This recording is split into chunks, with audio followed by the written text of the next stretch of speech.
Hey, we're going to talk about initial setup today and kind of what we've done out here on our small homestead. The link to what I can link into for like the fencing, I'll put in the comments below. The the rest of the stuff is kind of bought through a local feed supply store. They don't really have a website, so from other than that, we'll put everything else we can in there. Hey girls.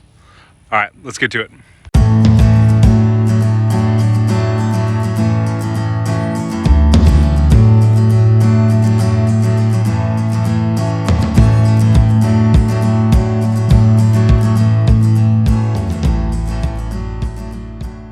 So this is our initial startup for our goats. Super excited.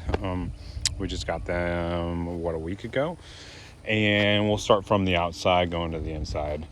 Again, not that we are professionals by any means, but this is just what we are doing.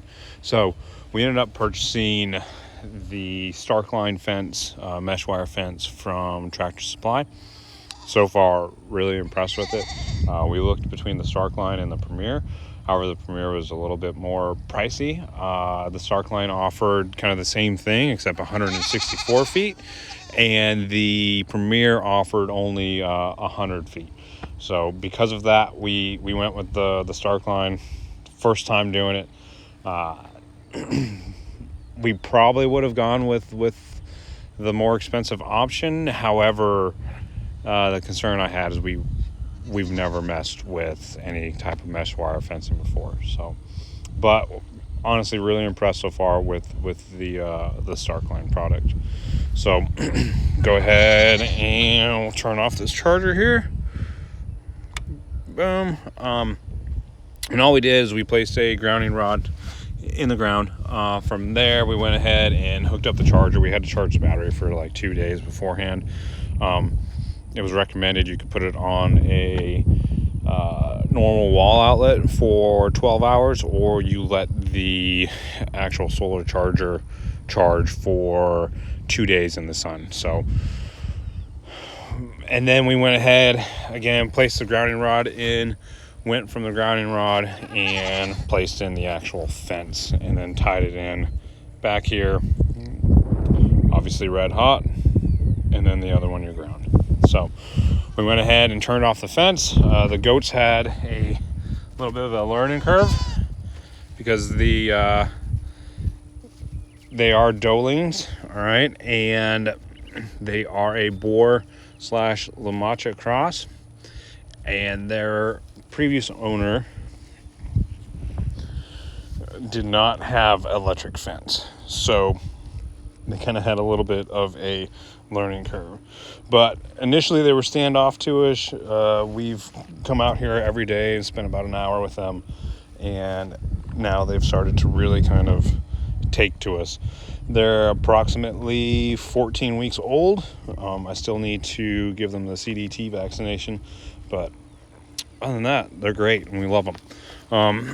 The person we bought it from she was absolutely incredible. We went ahead and purchased these igloo type things for initially for them to sleep in, and for a little bit of protection and housing, essentially, which they all pretty much pile into one and sleep on top of each other. Most of them, I believe there's about 2 or 3 moms between all of them, so they're all related.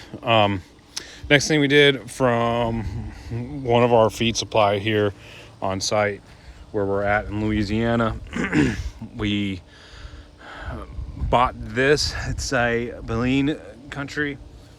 I believe it was like $120, and it was a 50-gallon water tote, or this one might have been 200. I'll look at the price point, but we bought it from O'Neill's Feed Supply here. They're really great. The majority of their prices, I would argue, are far cheaper than Tractor Supply on like the individual items. Now when you start talking to like T-posts and things of that nature, they just can't compete with buying like a wholesale of them. So The Tractor Supply is a little bit cheaper for T-posts, but generally speaking, everything else was fairly cheap through them. Then we have a feeder. Again, we bought it from O'Neill's Feed Supply. So as you can see, you can look out here and really you can see how taller the grass is out there versus in here. And that's because they've done a really good job of grazing and eating it down. Later today, we need to move this fence. We're gonna just move it pretty much one area over here to the right and let them graze on that. So I do feed them in this feeder, but generally speaking, it's once in the morning and once in the afternoon.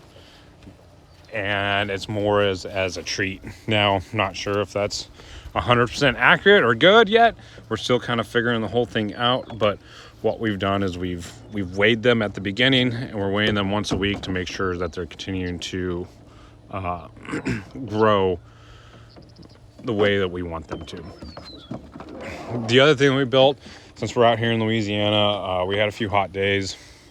Well, I was worried about them being in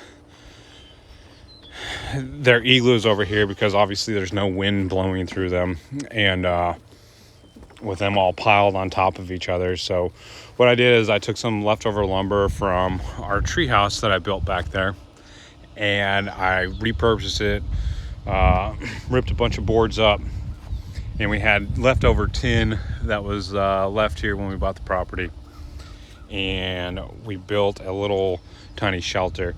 Essentially what I want to do eventually is take the leftover tin and put around the outside, so that way we can go ahead and I'm gonna have one entrance in, so that way if it rains or whatever, I'm just not sure how I want to make sure they can still have airflow through there. Obviously the front will still be open, but on these hot humid days I'd like them to have as much shade and as much airflow as possible that they want to get into. So real quick, the feeder, I believe the feeder was actually, it was not as expensive as the Tractor Supply one. I think maybe that was the $120 one, and then this one was the $200 one. Talked to my parents. They said that, you know, they have goats. That's why you see the ball in the corner. They recommended something to play with. However, they've not touched it at all. No, we've not left the ball in the corner the entire time, because then obviously the goats would get hit by the fence. It's been here in the center, but it's just kind of sat there for a few days, and they haven't really touched it that much. And then the wind came in the other day and blew it in the corner. The goats really enjoy climbing, obviously, so as soon as I put feed in here, they all just climb in, which is why you see all the feces in there. So before I feed them, I clean all of that out just to make sure that they're good. But again, initial setup, we'll go from here and see what it's like. We're not planning on keeping them in the fence the entire time. What we are planning on doing is, you can see out here, I've started working on putting in posts along with corner posts. Pretty much our property line kind of runs directly that way, and then back up here we really have like a one large rectangle heading back that way. So what I've done is I've broken this front pasture, what I call, into 5 different paddocks, and this is the very first paddock. Today I'm actually working on putting up fencing and gates and everything else for that.